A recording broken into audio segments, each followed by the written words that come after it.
This is a meeting of the Policy Subcommittee of the School Committee. We have a lengthy agenda today. Our first item is going to be a review, approval of the minutes of the February 8th Policy Review Subcommittee meeting. Has anyone had an opportunity to view the minutes? Hopefully everyone has. Would anyone like to move the minutes? I'll move them. All right, is there a second? Sorry, I couldn't find my unmute button. Yes, David, I will second. All right. Okay, so let's vote on them. Jennifer? Yes. Andy? Yes. And I also vote yes. All right, next up, we have an update on 504 grievances. So I guess I'll turn that over to you, Casey. Sure, thanks for that. So I know that we've received a number of questions about our different grievance procedures. So I'm hoping to just clarify for folks just a general overview of the two different sets of procedures we have, and then answer just a few questions that I know that have been coming in. So we have two anti-discrimination policies, if you will. Each has its own grievance procedures. One is for 504, Section 504 of the American Disabilities Act. And so these are rights afforded to adults and students with disabilities. There's a set of grievance procedures that go under Section 504. And then we have the newly updated policy against harassment, discrimination, and retaliation. And there's also a set of procedures there for grievances. Both sets of procedures assign an individual to whom to go with any concerns about violations of policy and concerns about potential discrimination, so that we can begin an investigation, and it specifies who those individuals are. We've received some questions about whether or not there are different levels of investigatory rigor. And after speaking with Maria Litas, who unfortunately couldn't be here tonight, and our attorneys who really helped draft this alongside the Office of Civil Rights, what Maria has shared with me is that regardless if it's a 504 grievance or if it is a grievance through our policy against harassment, discrimination, and retaliation, there's a thorough investigation that's completed. For Maria, the difference comes in respect to the type of the complaint, which I know that she has spoken with this subcommittee about before when their questions have come up about that. So an example that she gave is if someone filed a complaint that our policy for elevator use at BHS was discriminatory toward people with disabilities versus a parent who's not happy with all of the accommodations on his or her student Section 504 plan. They're both real complaints. One potentially impacts a number of students while the other impacts one, but regardless, she would fully investigate both to determine if discrimination was occurring. There's another question around the use of the word informal but thorough. So for those of you who have looked at the new 504 grievance procedures, there's a section, I believe it's under Section 3, that states that the investigation can be formal, however, it must be thorough. And so the word informal was actually approved by OCR. I'm told by our attorneys that it's OCR's language, and it was to differentiate between Title IX's more formally prescribed procedures for investigations from what's 504, given that there's a lot more adaptability in 504, given that it's based on each individual's disability, that you wouldn't want to assign the same timeline and procedures to every single case. So I hope that provides a little bit more clarity there. Was there anything else, David, that you wanted me to touch on that I haven't? Essentially a general overview, but I'll ask other members of the policy subcommittee or anyone else who's present if they have some further questions. Go ahead, Jennifer. So just to clarify, so we're going over this, are we considering any policy changes regarding the 504 process, or was this just an overview for the public? I just was looking for a little more context. It's hard to know what questions to target.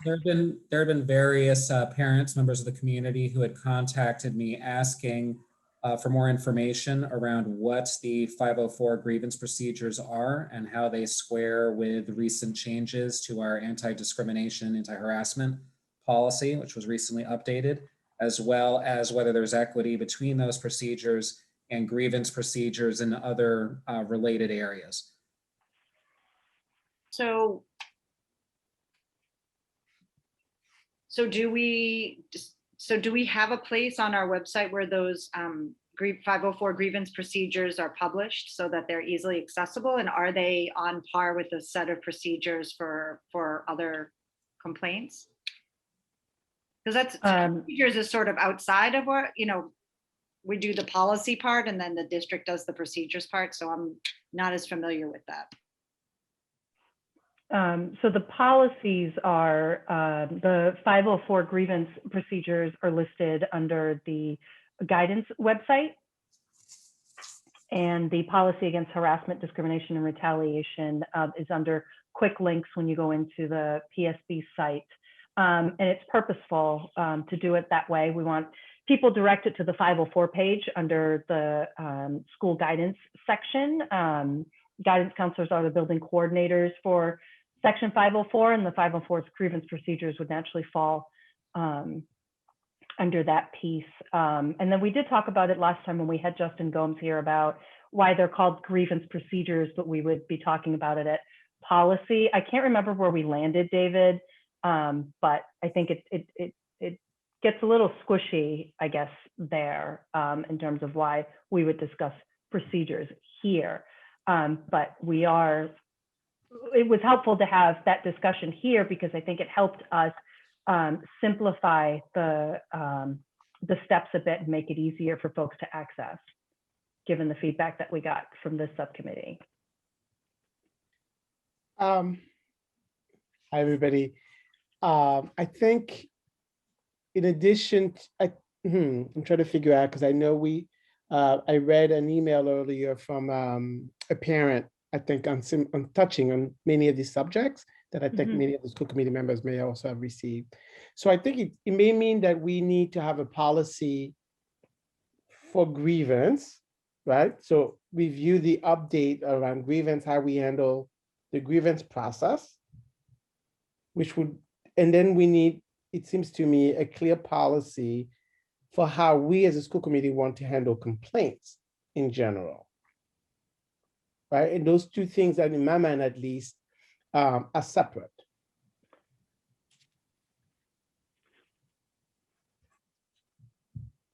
I like that point, Dimitri. I think this sort of goes to Jennifer's question about why we're even talking about this. And I think that for me, when I hear questions from members of the community about what are the grievances, what am I supposed to do, how does this work, I would hope that there's a lot of access so the community knows what it is that they should do.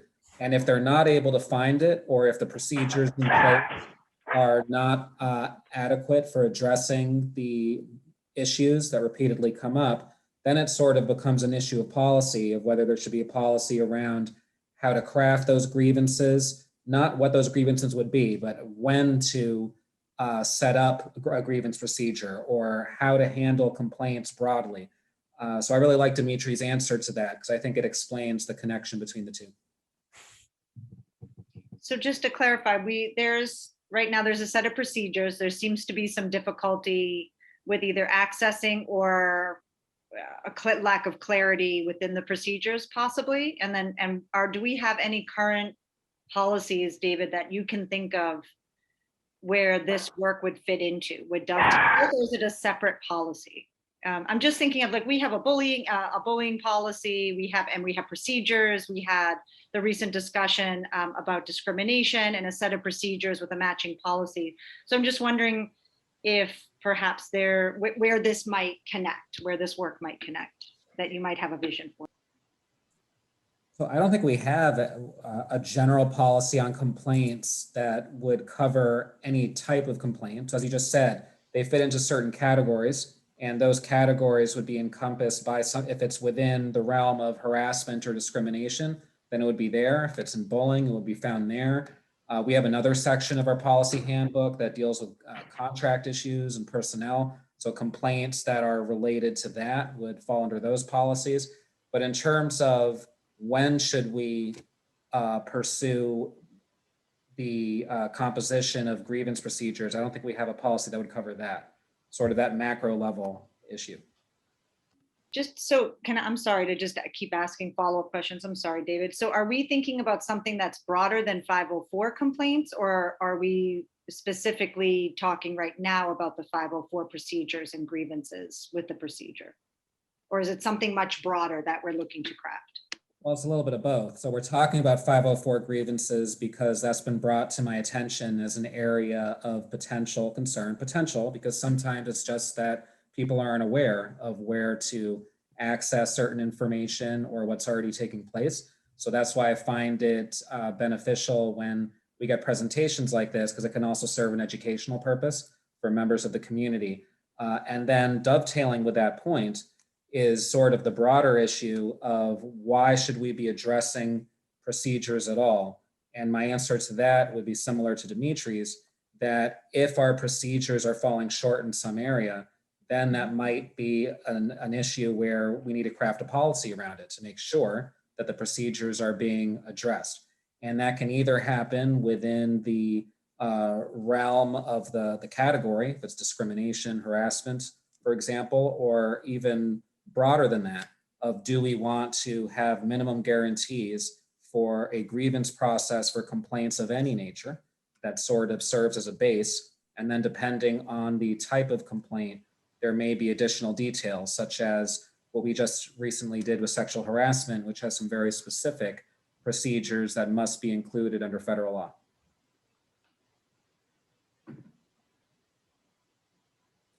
So Jennifer, maybe I can, here's maybe another way to think of it. Like, I'm not convinced as school committee members, we necessarily have a role in grievances procedures or even incomplete procedures. I think those ought to be handled within the district and responsible district staff. What we may want to understand is, let's review the district's policies or procedures for grievances under 504 or any other complaint of discriminations, and then make sure that there is a proper complaint process in addition within that. So who do you go to within the district structure, right, to handle the complaint if our procedures are not helping you meet what you're trying to do? So that there is clear guidance around that. I don't think as school committee members we should be involved in that, but we should make sure that there are clear avenues within the district to handle those things. This is something we discussed at length when we went over the policy on harassment discrimination. I can't remember the full title of it, but the one that we worked on for several months. And so Casey, I think at the end of our last session, you mentioned briefly that Maria had actually written the harassment complaint procedures and was in the process of having them reviewed by Justin Gomes, right? And then we had talked as a subcommittee about our interest in making sure that once these procedures were in place, that they be made available to the public in a very digestible form, right? So I guess my question would be, is that how is that review gone with the lawyer? And are we sort of in a position now to put it before the public in an easy to understand way? And then part two of that is, how does that dovetail with the 504? Because I think, Casey, you may have just been saying that because the contact people are different, then you actually go to different web pages. But I'm wondering, can we have some place where people can go to just get a unified view of like what the choice points are and who they go to in, under which circumstances? Yeah, I have to follow up with Justin and see where he's at in terms of reviewing it. It's, I mean, when you see it, hopefully you can appreciate how difficult it is to put it on a flow chart. It's not like Title IX, 504 and our own policy is at one level, and then it sort of just filters down like you would a typical flow chart. But Maria did do her best to catch it all. But I do think that it does help to clarify. So I can follow back up with the subcommittee once I check in with Justin. Yeah, I mean, that would be great. I mean, even if what we do on our end is very difficult to put in a flow chart, it might be helpful for, a community member to know like what their decision points are, right? Like, there's got to be some flow chart that captures that, right? Even if it's very hard to capture our end of it with the flow chart. I don't know. Anyway, it seems something that's worth making the effort, right? Like part of the whole point of going through all of this is to make it easier for, anybody who has a complaint or a grievance to just begin to get themselves into the system and to know how to navigate it. So. Sure. Yeah, I think it's also important to note that I'm not seeing a trend in difficulty accessing ways to grieve. Mm-hmm.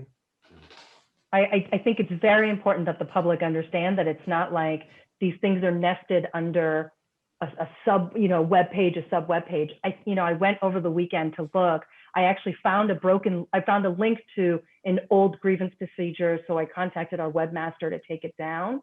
But I think the procedures actually are quite clear. But to David's point, there were a few community members who did reach out for clarity. So I'm hoping to provide that, but I don't want to create too much work when actually the thing itself is pretty good. But, I'm at the will of the subcommittee. So however you want to direct that work, I just think it's important to note that. Thank you. Any final remarks on this? Because we do have a lengthy agenda. Jennifer? Yeah, I'm happy to, I think the effort is definitely worth it. And I'm very willing to review all of this information. I think it's really important that that's something that we did talk at length when we were talking about discrimination before, that it's really important that it be digestible and very clear to community members how to follow that set of procedures. Really important to me. And I'm not sure how we would know if people are having difficulty with it, just because I'm not sure how we would gather that information. So just in thinking about whether or not if we can contact even like the webmaster and put a statement on each of the pages, redirecting people, like if your complaint falls in this category, you need to redirect to this page so that people know maybe 504s aren't going to fall on this page, but where do I go? And there's just like a hyperlink to take them to that. But I'm very willing, David, if it's the will of the subcommittee to work on. I think this is a valuable thing to work on. All right. To me, I think it's important that people definitely know where to go when they have a question that's something that crops up frequently. So grievance procedures for 504s, for IEPs, for discrimination, for sexual harassment. If we can just have maybe easy links and then people click and there's a document and then they just know. Because we frequently hear about access and communication as being something that we can improve upon. And very often the information's out there. It's not always intuitive about where to go. All right, so next up, we're going to have a discussion on the potential of creating a policy on pesticide protections for Massachusetts school children. This was brought to my attention by Clint Richmond, the chair of the Green Caucus, who is with us. And he is also joined by Werner Lowy, who is the chair of the Climate Action Committee. So Clint, I can turn it over to you. Thank you, Mr. Perlman. Clint Richmond, Town Meeting Member Precinct 6, Chair of the Green Caucus, and also a member of the Executive Committee of the Massachusetts Sierra Club. I guess I'm wearing multiple hats in raising this discussion. As you may know, it's the start of the legislative season at Beacon Hill. And one of the bills that was reintroduced was one around the policy of pesticides on school grounds, on the exterior. This is the landscaping, not the interior. And as I was thinking about this, I thought it would be appropriate to contact the Brookline School Committee to see if the committee might be interested in supporting this in some way. And the actions could range from saying that, you know, you support this bill, and you could write to our legislative delegation saying you support the bill. Another would be to adopt some of these policies locally, and so that our practices would already be minimizing the use of some of the stronger pesticides on our school grounds. I can give a little overview. I don't know how sort of what the scope is of pesticides that we're talking about, or so that's the initial context. So I'll take a cue from you, Mr. Perlman. You can keep going. It's fine. Okay. So, as most of you may know, there are thousands of pesticides that are used in the country for a variety of purposes: herbicides, pesticides, rodenticides, and so forth. And in the United States, our general approach has not been to follow the precautionary principle of saying, you know, safety first, prove that it's safe before you can use it. It's the reverse. It's, if it doesn't appear to do any obvious or immediate harm, then the active ingredients and the inert ingredients are approved. So, there's various points of view about that, but there has been some push, as in this bill, to say that particularly children who are developing, we might want to minimize the exposure to these synthetic chemicals as much as possible. This law is pretty broad in its scope. It basically, it's not obvious, but it basically restricts the pesticides that could be used on a regular basis to those that are allowed under organic farming or organic landscaping. So, it's not just glyphosate and 2,4-D. It's basically, everything on the shelf practically at, a hardware store or a convenience store in terms of the scope. So it prioritizes things like essential oils and that sort of thing. But it does have a waiver process so that if suddenly there's a massive infestation of poison ivy and you think that maybe you need to use glyphosate today to address that, that I think would still be allowed. But if you're say baiting for rodents on a routine basis, that you would have to be using some other method than just like a baited trap with your typical petrochemical pesticide. So as this same bill has been adopted in New York State and Connecticut, our neighbors, and it got to a certain distance in the last session. As you also may know, not very many bills are actually passed by the legislature. There's a lot more bills than are passed. I guess we should say there's thousands of bills that are introduced and only under 100 or something are passed.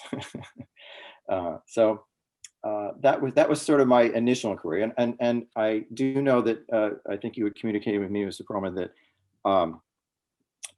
the Capital Committee was interested in this topic too, to introduce this perhaps to what our current practices are, which I'm not aware of what they are. So there's sort of the two questions of just endorsing the bill, and then there's what we do here in Brookline, which we can do independently. There is a pretty large movement across the state to minimize the use of pesticides on all municipal properties. So there have been many towns that have adopted those kinds of policies where they say, we're not going to use glyphosate anywhere on any public land ever, whatever. So those kinds of local actions are the ones that are permitted under state regulation. Otherwise, pesticide regulation happens basically exclusively at the state level, but you can control your own property as a property owner.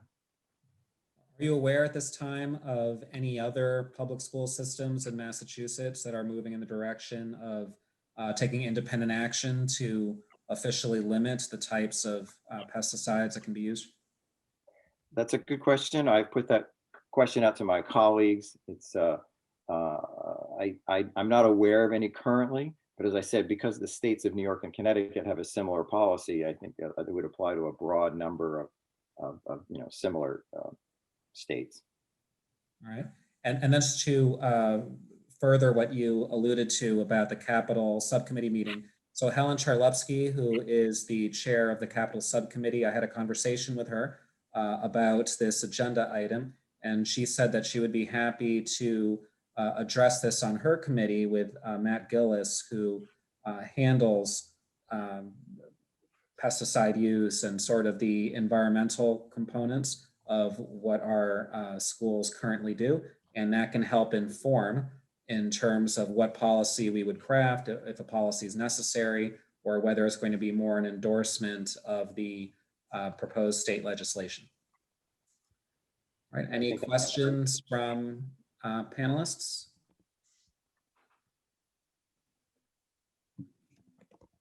Can we have a copy of the proposed legislation? Also, for when we talk with Matt in Capital, it would be useful to know what standard we would actually be held to and whether we're meeting it already. Yes, I would be happy to forward that to you, Andy. Okay. I just dropped it into the chat. It's a little cryptic. I just have to go to the EPA website and look at what minimal, pesticides are. I'd also like to let Werner jump in if you'd like. Is there anything you'd like to add to this? Perhaps comment on what actions being taken place on the municipal side regarding pesticides as a way to help inform what the schools could do? Yeah, thank you very much, David. I'd say, and let me apologize too, because I'm not going to stick around too long. I'm supposed to be in another meeting, but and I don't have a lot to say. First of all, Clint is clearly the expert on this issue. Maybe in some ways my comment is more addressed to the full school committee than just you all, because it's not about the narrow policy issue. To me, I was interested in your agenda, seeing both the pesticides thing, and then you're moving on to talking about the wellness policy with, food and health ed and so on. And I guess what I just like to say is my interest is climate change. I'm co-chair of the Select Board's Climate Action Committee. And none of those things are directly on point with regard to climate change, but I think the schools difficulty. Both my kids went to Driscoll and BHS, and I was always aware of how many competing interests there were, how demanding parents are, and so on, and how it feels to me like over the years it's been hard to really get a lot of traction on environmental issues in general.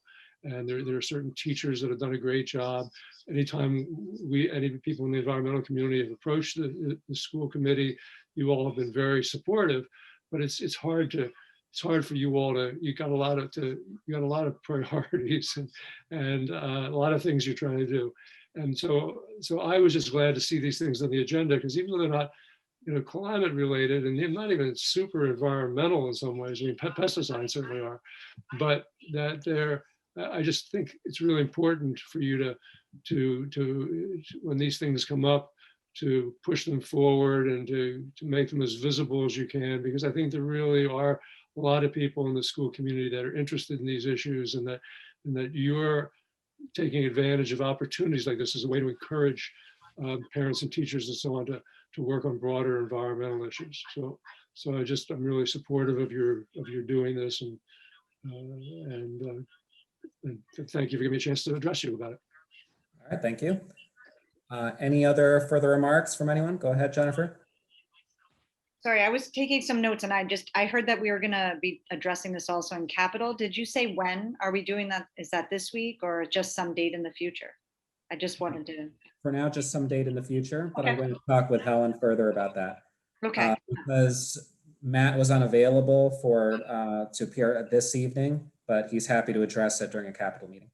yeah, I think I'm interested in having more conversation about this and seeing what we can do. I think there are the two things I think Clint said, sort of the supporting this bill and what are we doing locally. So it'd be good to get some more information about that. Yes. And Andy? Yeah, just a question for Clint about the legislative timeline. I mean, if we were to weigh in on the state level bill, like when would be the time to do it so that it doesn't get lost in the shuffle? Another good question. We have a 2-year legislative calendar here in Massachusetts. The bills have just been filed. They have not been given permanent numbers. They haven't been assigned to committees. They haven't had hearings scheduled. So there is some time to do this. And even once it's had its hearing, it doesn't mean that they vote on it that day. They may never, vote on it, or they may send it to study, or in the rare case, they might move it on to House Ways and Means or something like that. So it's a pretty elongated process. Okay. So there's no urgency, but on the other hand, all these thousands of bills are jostling with each other for attention. So the more they get sooner, the more likely they are to have their visibility raised. So Are any of our local representatives co-sponsors? well, I believe Representative Vitola was a co-sponsor last session, and I think Representative Coppinger as well. I mean, our delegation is pretty good on looking at toxics and pesticides. So, Okay. but I think what's different and what they like, and what I think legislators like to hear from are like the local organizations that would be responsible for either being affected by this policy or trying to determine their operations locally. So that the extent that school committees said, yes, we think this is important, and it's very inefficient for all the school committees in the state to go around and adopt similar policies or coordinate. So it's really better if this is done at the state level. But I think that when they hear from constituents, and that includes the school committees who are elected officials, I think it's extremely helpful. And it's something that we didn't do last time. So to the extent that multiple school committees could come out in favor of this, I think would be very helpful. All right, thank you. Anyone else? Yeah, David, I was wondering, it might be too early to know, but would the policy have any budget implications for us? Would it be committing us either to spend in a particular way to ensure the effective implementation of the policy and so on? I mean, I think if we could understand some of that, that might be helpful too. Yes, the financial implications are certainly important as well. So that's something else that we can look into for the next time that we address this subject. Okay. Perhaps Mary Ellen, could you perhaps comment broadly in what our spending looks like around pesticide use or any chemicals that we currently use on school properties?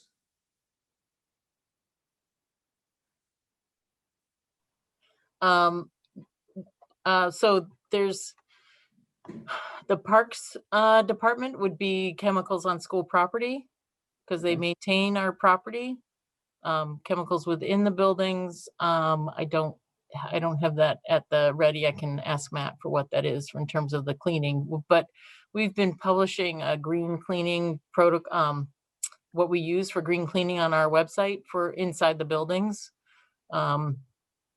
So that's been a long-standing practice and effort. But as far as our grounds, that really is around, that's really the Parks Department. Okay. All right, thank you. All right, so our next item is going to be a discussion of the wellness policy, including foods, health education, and potential creation of a mission statement on sexual education. While we have Mr. Richmond still with us, I recommend that we start on foods. So we'd like to introduce the topic. Yeah, and I just want to add one final comment, if I may, about the pesticides. myself and a number of other community representatives and town meeting members have had meetings with the Parks Department about pesticides use. And I do think it's important, as some of your colleagues have mentioned, to get an understanding of, kind of what the practices are and the amount of chemicals and the type of chemicals that are being used currently. So that kind of transparency, I think, would be welcomed by many community members. I get questions all the time about what can we do about glyphosate? What can we do about neonics? What about butterflies? So but to the extent that the school committee has control over the properties, even if DPW is responsible for the execution of, the pest control on the properties, it would, again, you have a key role there. So then shifting gears a bit to food. I think it was 2 or 3 years ago, I met with the Wellness Committee to talk about food. And this is somewhat of a related topic, and the extent that, we're interested in sort of organic landscaping practices. We also want to be minimizing pesticide that we're exposed to through food. So it's the same kind of argument with the children. So even if, you're serving them on occasion organic food, like organic carrots or something like that in the lunchroom, you don't want to say, oh, and then you go out and play, and then you're playing on a pesticide, field. So these are two kind of interrelated topics. So I'm glad that I'm able to present on them both here tonight, back to back. So this is not pushing for organic food in particular in the cafeteria, although I would very much like to see that. And I do think that, there has been a lot of awareness around that issue already. But this would just be to at least formalize one step in that direction, which is natural foods, which, if I can read you a brief definition of natural foods are produced without artificial additives such as colorants, preservatives, or flavors. A lot of these are, some definitions also exclude genetically modified food, most commonly crops such as soy, corn, canola, and soon possibly salmon are sometimes included in that definition as well. I don't know to the extent that there's been a kind of a screen on GMOs in our cafeterias, but that would also be part of this, or something I would certainly propose that you consider. So, and we had a very productive discussion. I remember that Ms. Norman was at that meeting as well. And I can't remember if Ms. Palmer was on board then yet or not. I don't think so. I think we were still using our private contractor for our food services, and I forget their name. But anyway, we reviewed a lot of the menu items, and there was a presentation on kind of the range of foods that are offered to students for breakfast and for lunches. And indeed, most of them are natural foods, but there were a few items that were not possibly, and we didn't have a follow-up meeting on this. I think it was things like barbecue sauces or certain mayonnaise. I mean, there's some other. It was kind of esoteric items, or not. It wasn't widespread. So I don't know what the current situation is. So that would be helpful to know. But since we were so close to being all natural anyway, if we adopted that as a policy, I was suggesting that that would give parents some reassurance, because they have certain rules at home for what they eat, and then when they get to school, they don't want all those rules to go out the window. And if they could say, if I just knew that it was all natural, then I might feel a little better about my students, my children having lunch on school property, or meals on school property. So that was the gist of the proposal, and I'll turn it back to you. All right, thank you for that introduction. So a question that I have that perhaps you can address, Ms. Palmer, as Mr. Richmond just stated, that we're close to all natural foods already. So what are sort of the practical limitations, if any, around sticking to an all natural policy? In the current situation, it's we've moved a little away from we've moved more towards individually packaged items, and that's something that we had to do due to COVID. We do not see that continuing throughout the rest of the year, or as we get back to what normal looks like in the next school year.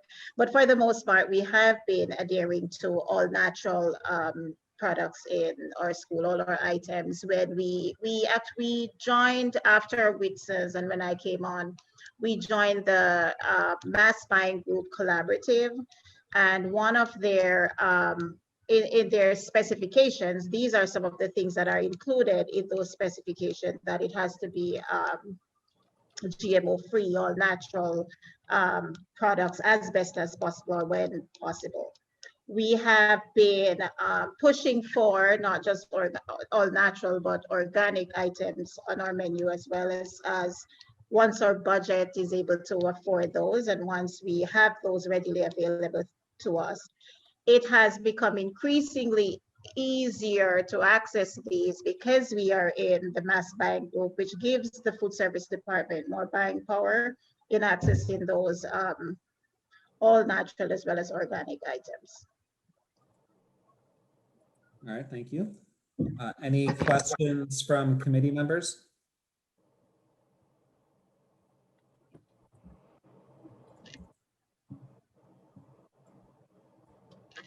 Any questions from anyone on the panel?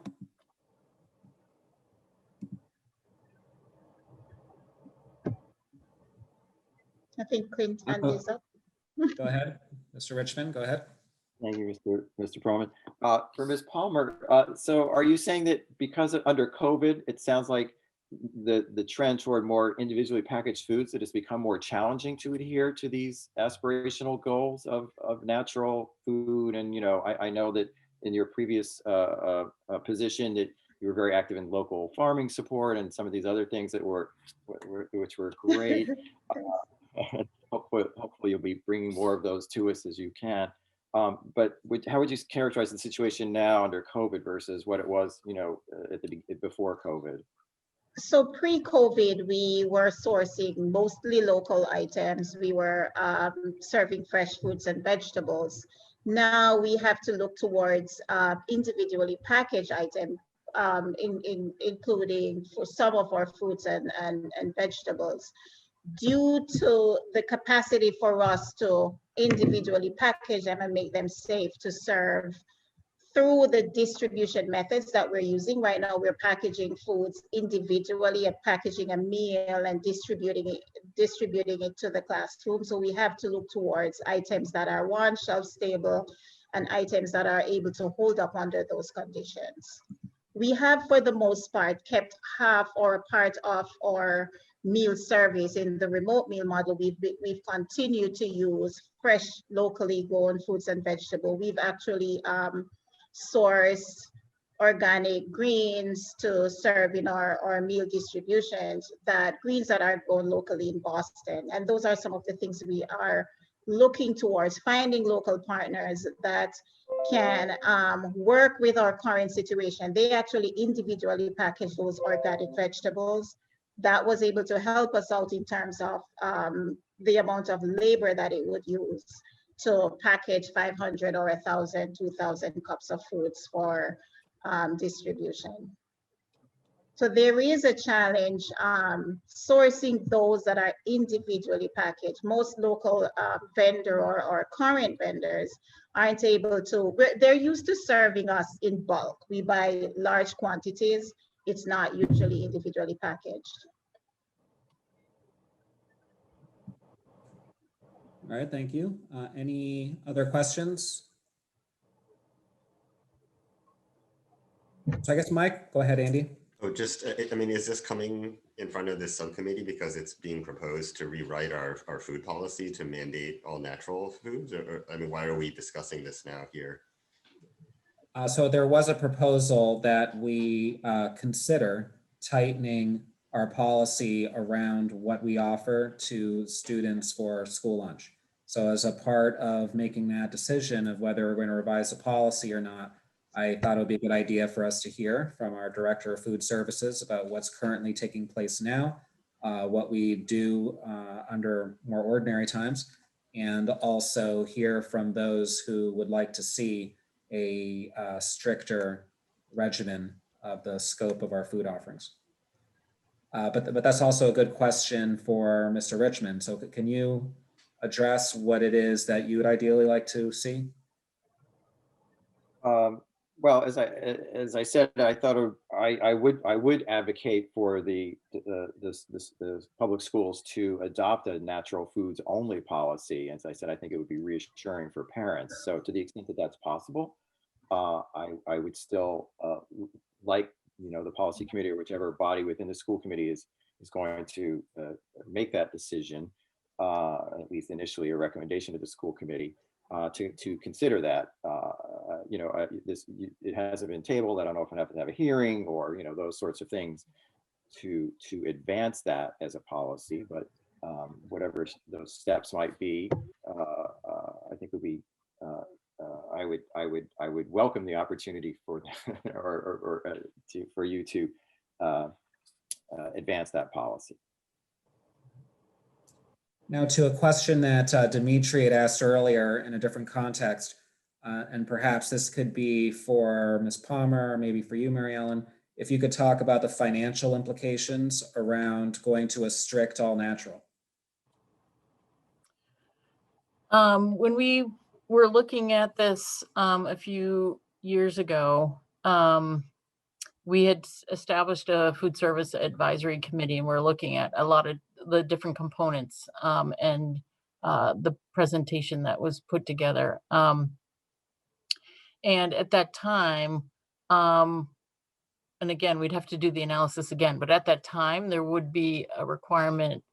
There was a concern about a requirement for a lunch price increase and access and availability of product. So I think we would need to, most of this will need to go through the wellness committee again to review.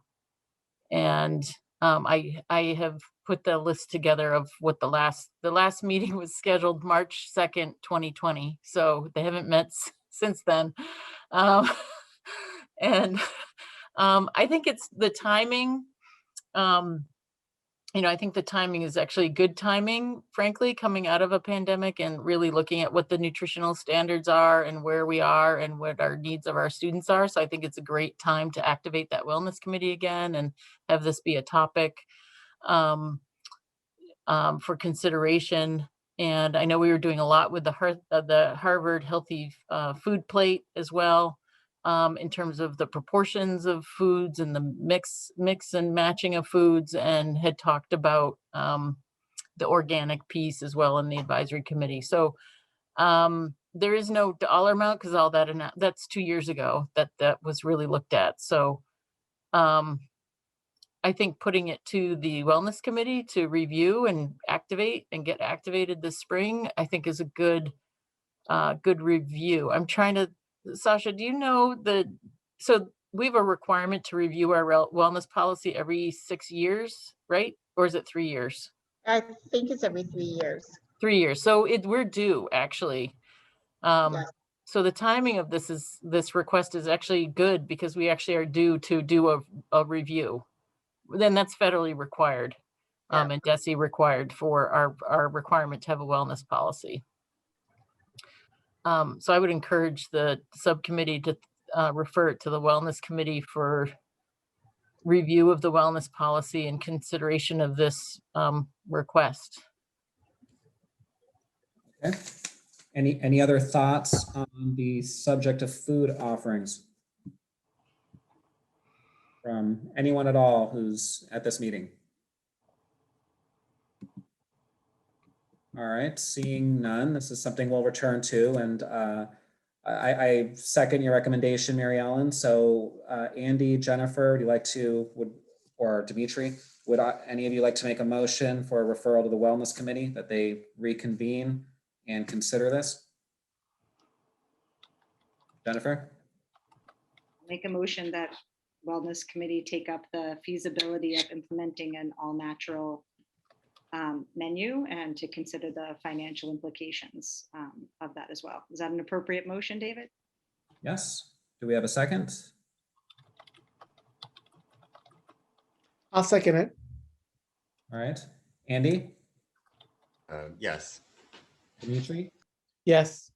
Jennifer, Yes. and I also vote yes.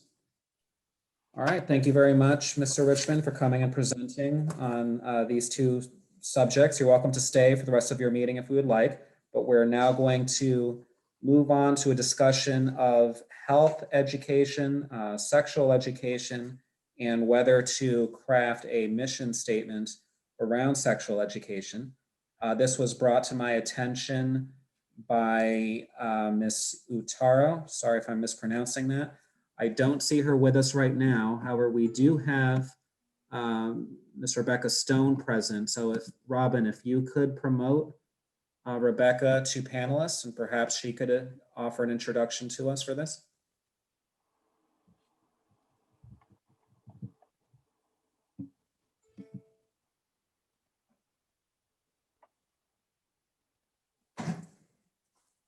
Hey, everybody.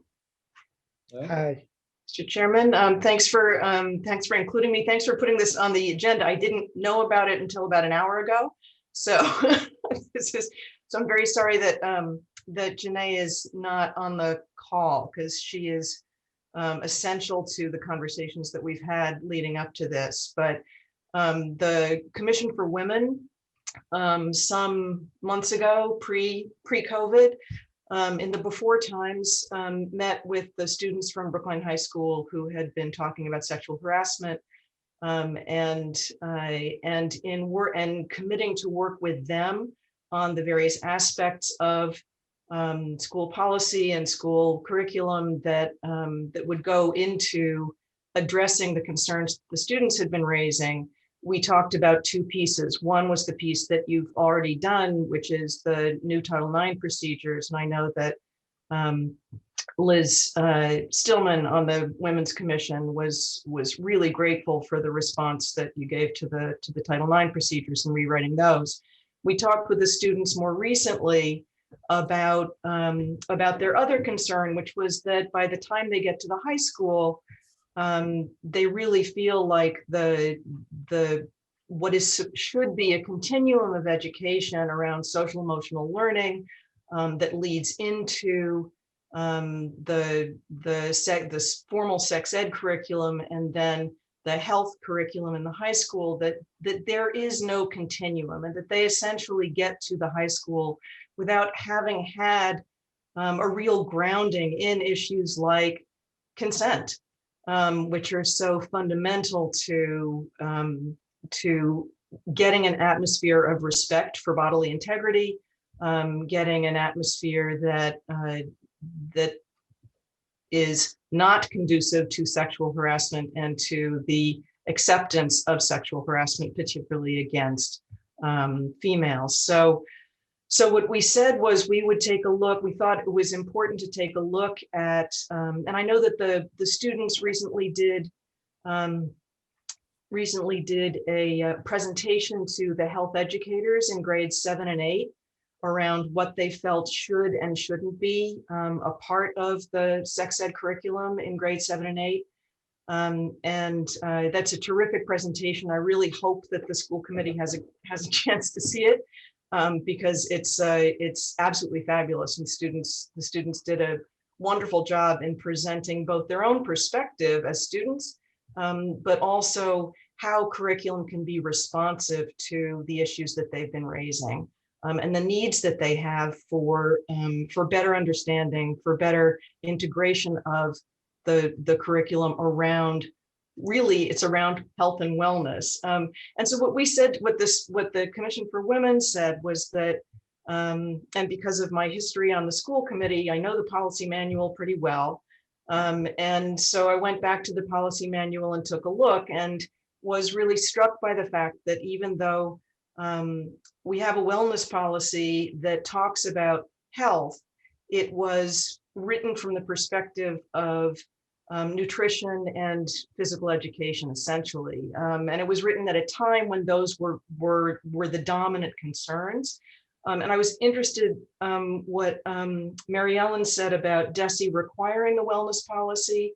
And I wondered whether that requirement determined what the components of the wellness policy were.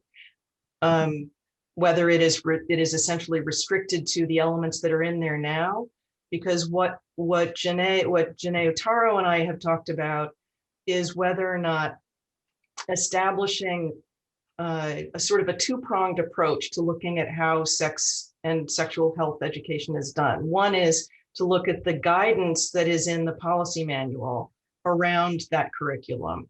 So is sexual health described as part of a continuum of health education from kindergarten through 12? And is that reflected in the wellness policy? Is it reflected in a separate policy?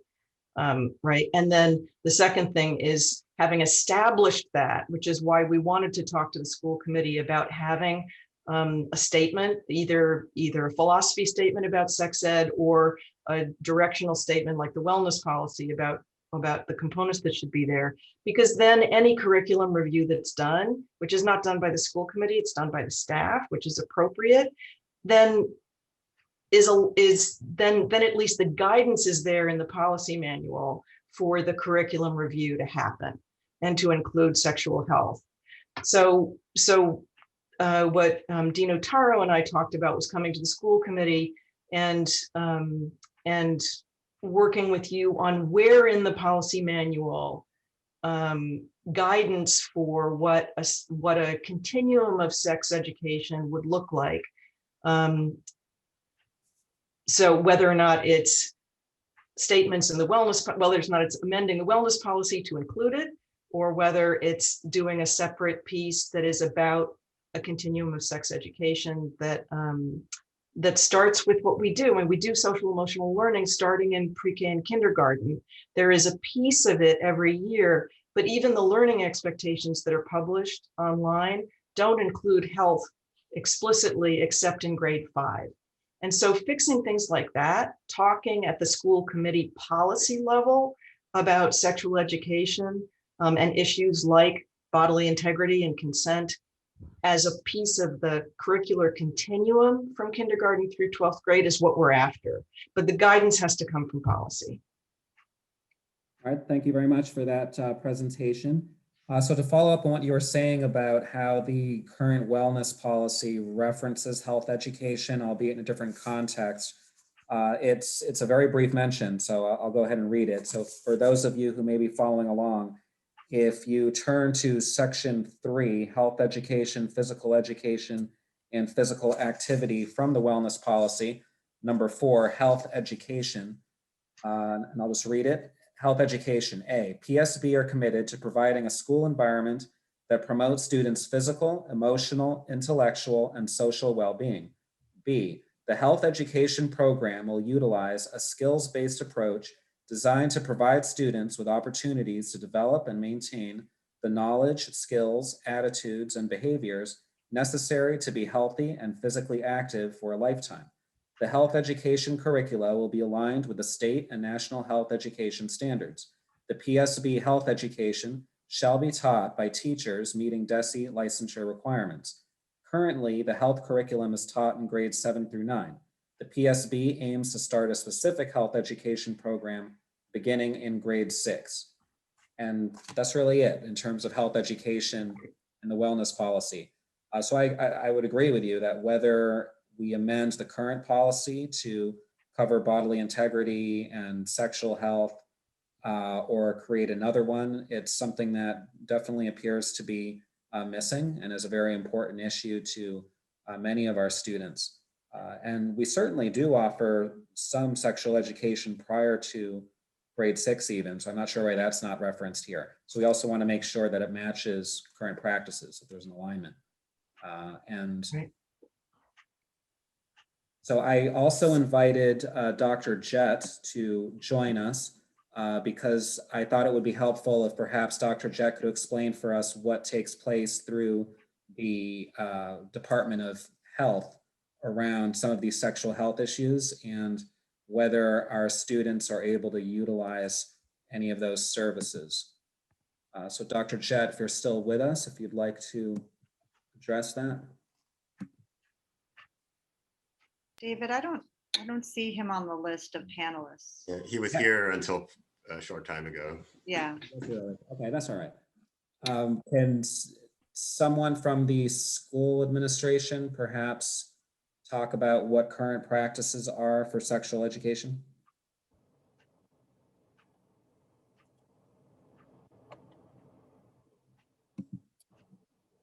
I could take a stab at it. Go ahead. So in fifth grade is the first formal sex education. It's called Introduction to Adolescence.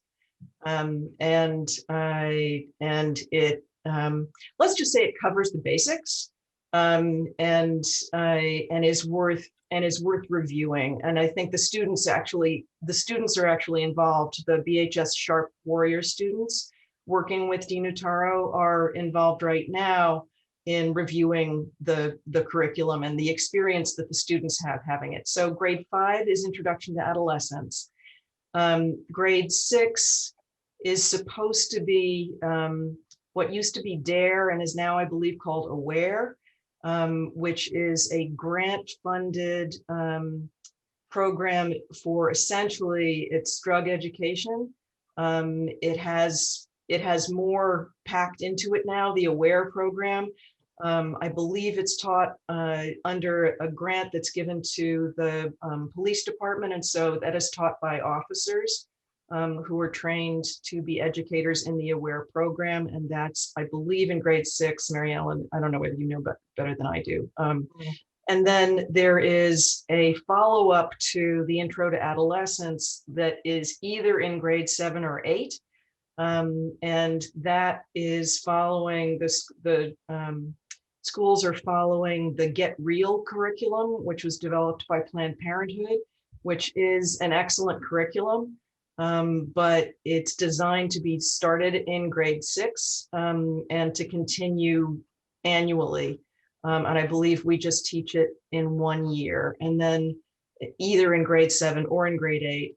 And then in grade 9, there is a health requirement at the high school that is mostly about physical education, but there's also a class that goes over physical and emotional health. I don't know whether they are also using the Get Real curriculum. It certainly would be appropriate, but in my experience, when my kids were there, and that's some time ago now, they were not using the Get Real curriculum in the 9th grade. That may have changed. All right, thank you. Jennifer? I just wanted, as a parent of middle school students, sort of just weigh in on. So they are just actually now having, not just, but they are now having. It's a 7th, 8th grade Get Real Human Sexuality Curriculum Information webinar for families. Actually, is tomorrow night, and they're going to be providing an overview of the curriculum, which will be really helpful to me as a parent, but also as part of curriculum subcommittee.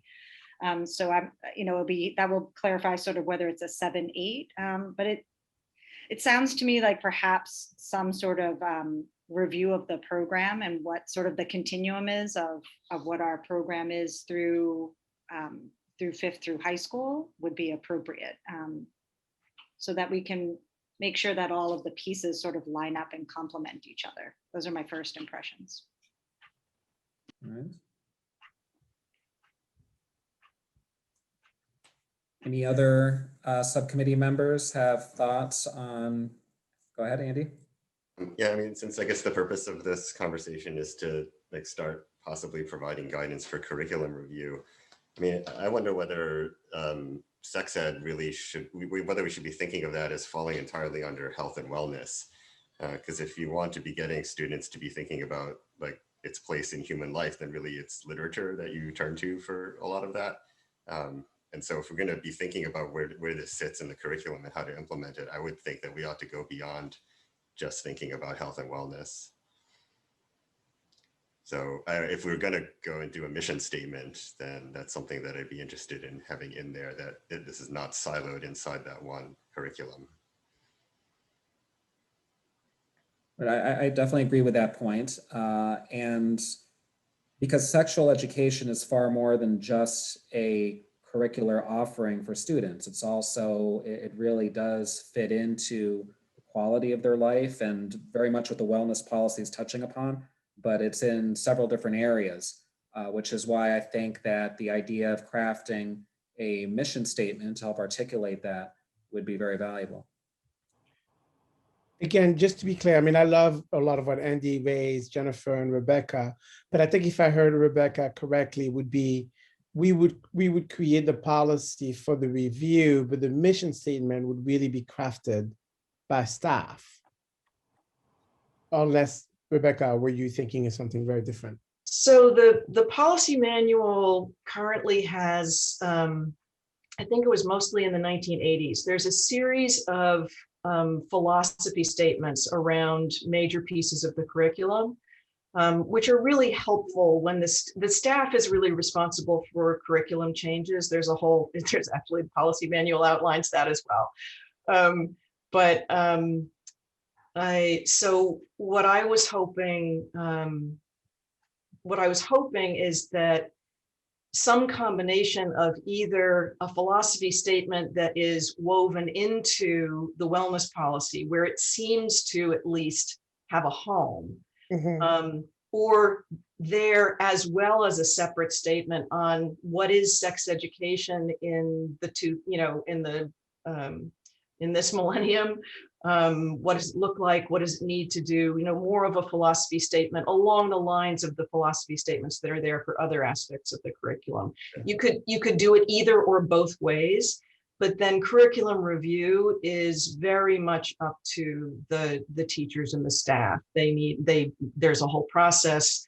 It's absolutely appropriate that our curriculum providers are the ones who, and teachers are the ones who guide that process.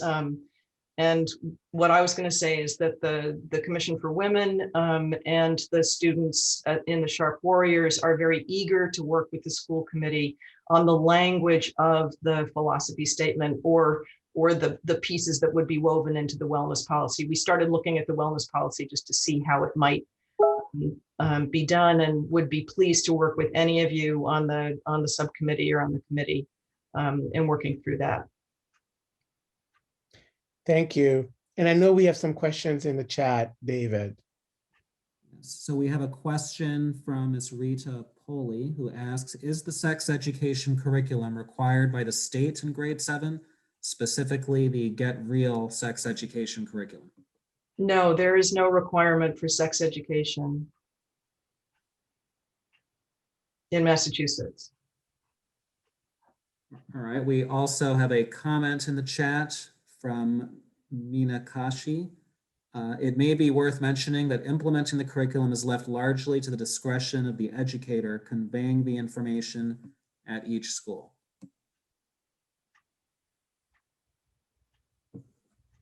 There's also, the school committee does have, in the policy manual, the one piece that directly addresses sex education is a mandated policy around parental opt-out.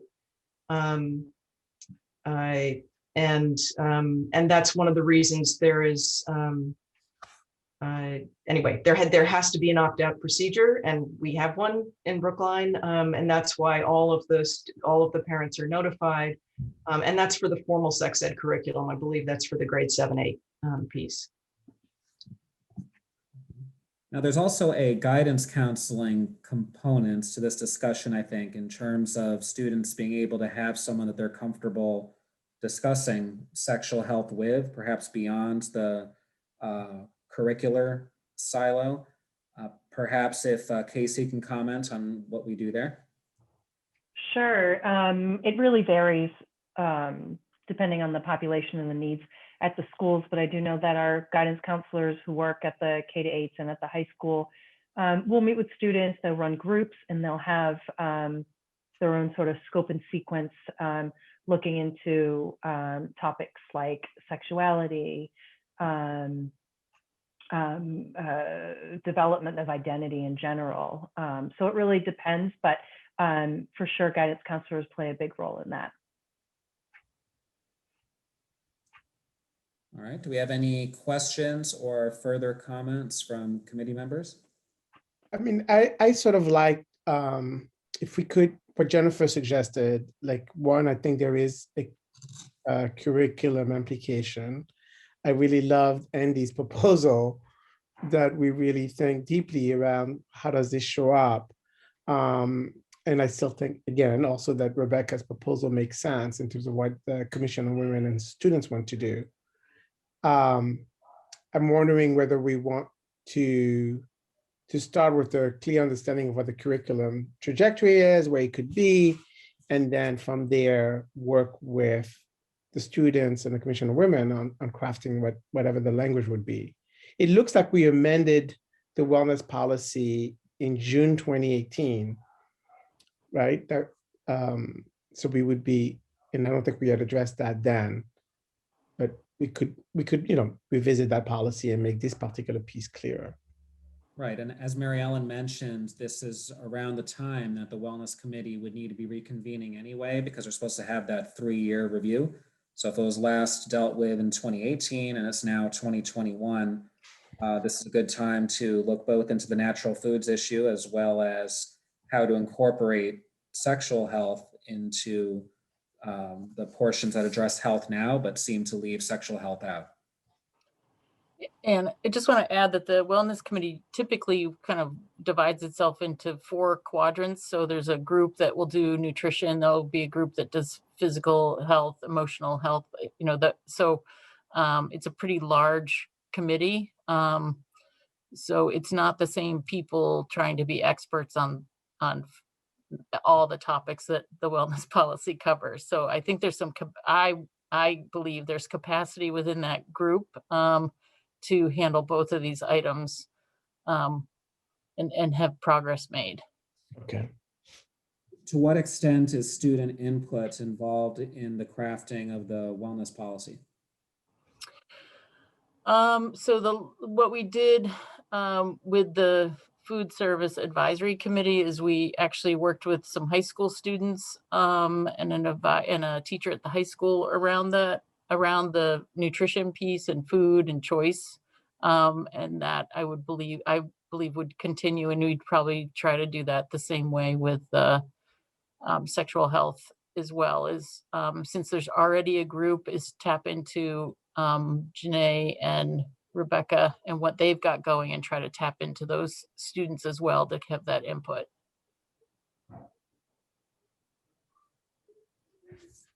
So would it make sense to have a school committee member be sort of the point person for this and to kind of figure out what might go into a philosophy statement and where it would sit in the policy manual, if at all?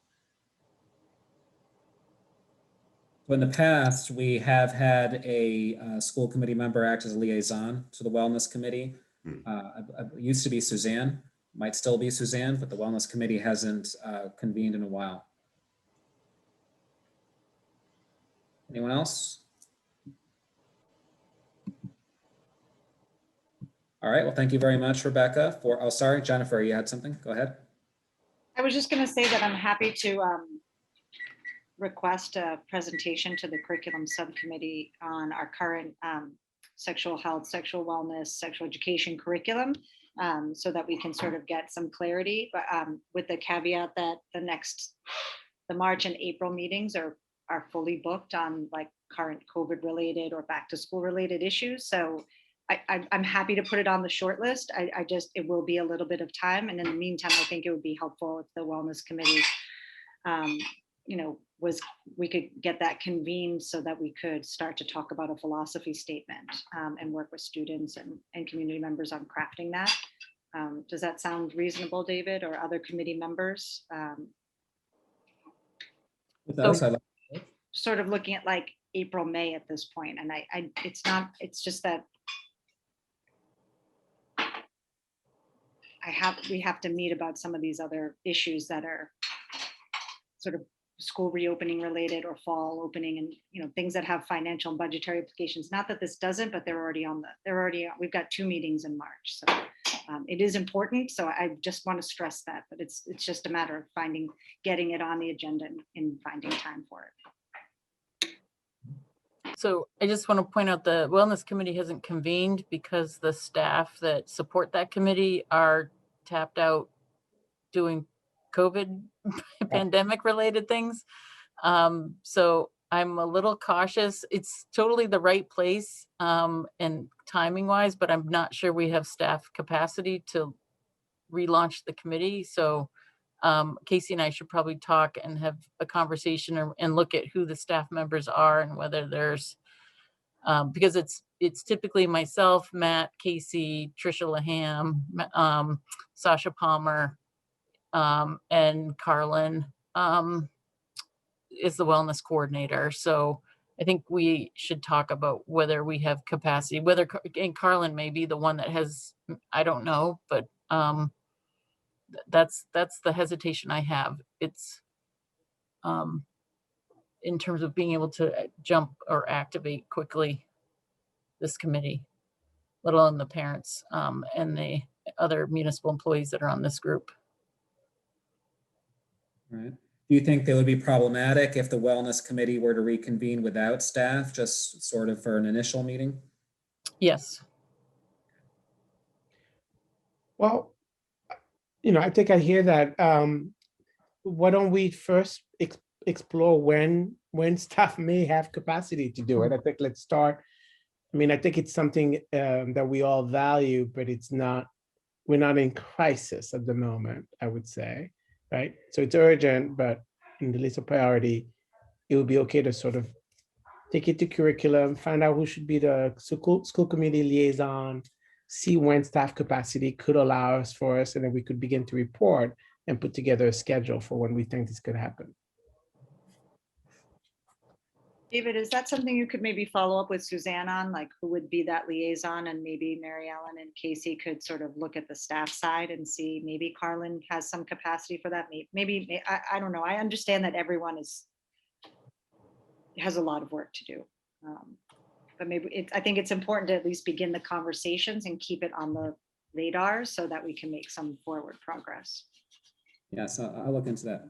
I mean, I'm willing also, I'm not trying to look to put work on other people's plates. If you don't want to do that, or not want, that's the wrong word. If you would prefer to share some responsibility, I'd be happy to follow up with Suzanne about that as well. So I'm happy to do it. It's just my concern is more on whether we're going to be able to have enough staff present for that meeting. That's why I was asking about whether it would be okay for non-staff members to meet, or maybe just one staff member to preside over it, because at least it keeps this under, it keeps the ball rolling. And it might get people to start thinking about this issue, even if that first meeting is not super productive, but more organizational in nature. I still think it would be worth making that happen.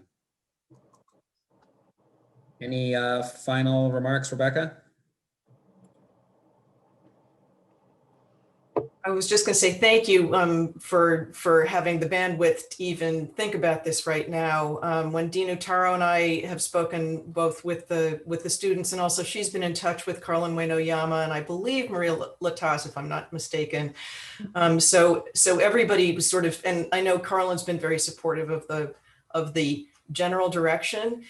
Dina Taro and I were very clear with each other that no one is expecting the public schools of Brookline, especially the teachers and staff, to take on curriculum review this year. As one of you said, I don't remember who, this is, we are not in crisis because the kids are not actually in school right now.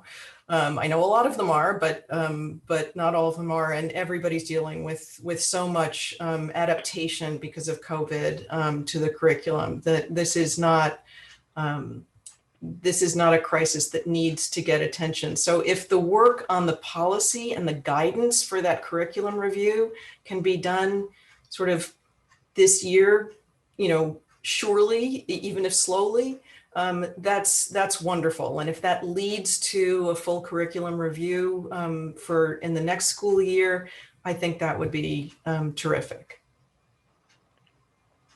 All right, thank you.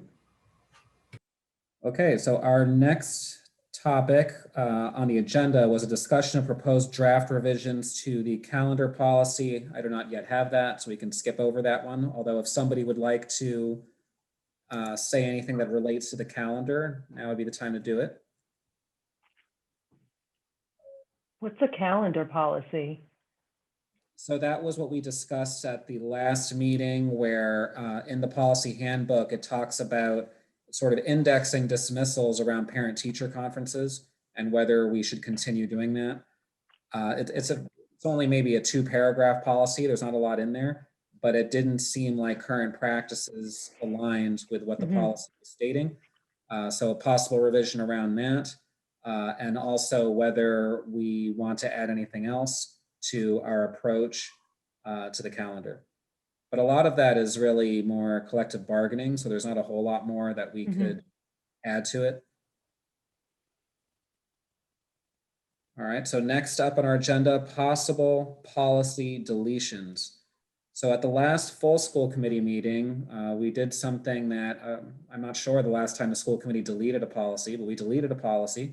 And I actually think we need to be doing more of that, because right now the policy handbook is really quite voluminous, and a lot of it seems to be outdated or no longer in use or out of alignment. So while we often look to craft new policies or revise existing policies, I don't see anything wrong with deleting old ones either, so that our policy handbook is really up to date and is actually useful to the community and members of the public. So perhaps as a question for Mary Ellen. Mary Ellen, are there certain areas of our policy handbook that you think could be wholesale deleted? I think any policy that's dated prior to ed reform needs to be reviewed with the ed reform lens on it, because I would imagine that many of those were I'm not sure what the term would be, were made null and void by the Ed Reform Act of 1993. And then there are other subsequent acts that would, and you know, this is where when I started in 2015, Lisa Jackson was working on this same kind of project, and at some point there was some discussion about hiring MASC to review our policy manual and, you know, do the update for us and do the purging of, here are the policies that you don't need anymore because they're covered by statute and ed reform. And so that sort of never really got off the ground to happen. But that would be sort of the, you know, having somebody who knows ed reform and knows school policies to kind of go through the manual and say, yeah, we don't, like, which ones do we not need because they're now not the purview of the school committee. They're the superintendent or DESE curriculum standards. So that's my thought around, you know, the review. And you know, the other practice I've had in other districts is that most of the central administrators, senior staff have really kind of own a section, and our responsibility is to review that section and provide recommendations for updates. So like you've provided the finance one, I'll just use myself as the example. Yes. I started reviewing that when I started, and, you know, there are policies that need to be updated from that. And sort of taking those one by one as we need to do that. So student activities, for example, is one that needs to be totally overhauled and updated because the statute went into place in 97 and there have been regulatory updates, the last one being in 2010, I believe. So I don't know if that answers your question, but it's a strategy. Okay, thank you. Andy, Jennifer, Dimitri, do you have any thoughts on policies that we should be looking to remove? Not specific policies for me, but I like what Mary Ellen say. I love if we had that structure where each section of the manual was owned by someone within the district who could go through and then bring to our attention policies that they would recommend either need to be updated, removed, and so on. I think that would be a great collaboration. Jennifer? I'm just wondering what the interest is on committee members on collaborating with MASC to do some of this work for us, given the workload right now and some of our hiring needs and open positions and just what's going on, whether or not that would be beneficial to us to sort of at least go through and say, these are the ones that are outdated. And they're very familiar with policies. And so I just think that that isn't a terrible idea. I don't know.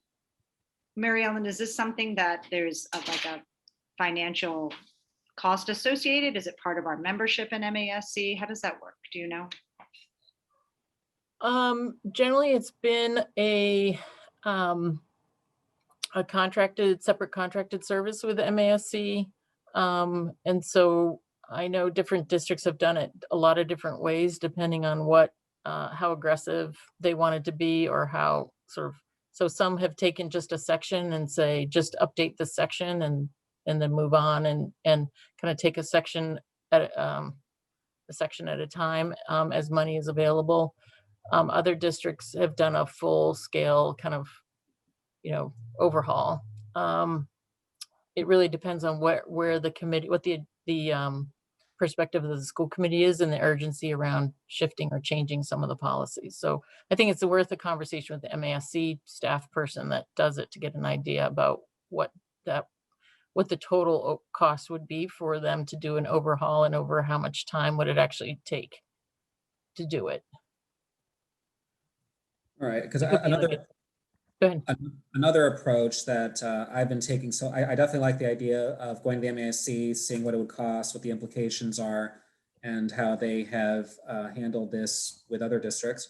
Something that I've been doing in the context of some other policies is I look at what other districts have in their policy manual, what seems to be consistent in those other districts, how we diverge from it, where we are using the MASC template, where we are not doing that. And that also can be informative in terms of knowing at least what makes us stand apart from other districts, and then honing in on those policies where we are different from our peer districts, and then determining that way whether some of those need to be revised and or completely deleted. But I do think it's important to have some kind of MASC oversight on that, because we don't want to inadvertently delete something that actually is applicable and still important. So maybe as a sort of a cursory run through, that's something we could do internally, but before we would actually push forward with removing policies in their entirety, I'd want someone at the MASC to review that. Anyone else have thoughts on this? No? Okay, so that brings us to new business. Does anyone have new business that they would like to raise? Jennifer? I'm not sure if this sits here, but there's been we've had conversation in the past, and there's been some recent activity with community members in talking about how we get information and reports about things that have been filed with the district or against the district. Part of that is grievances and how often we get reports on that. And we've had some conversation about it. And I just feel like I still don't have clarity on that. It's just sort of been bounced around. I don't know if that's really a policy issue, David, or perhaps it belongs in another place. So I think reports in at least some areas would be a policy issue. So for example, in the recently revised policy, anti-discrimination, anti-harassment policy, there's a section in there that talks about an annual report that's going to be provided to both the superintendent and the school committee addressing complaints of sexual harassment and how many of them are substantiated, how many were unsubstantiated. It's fairly detailed, and a lot of that mirrors recent state legislation.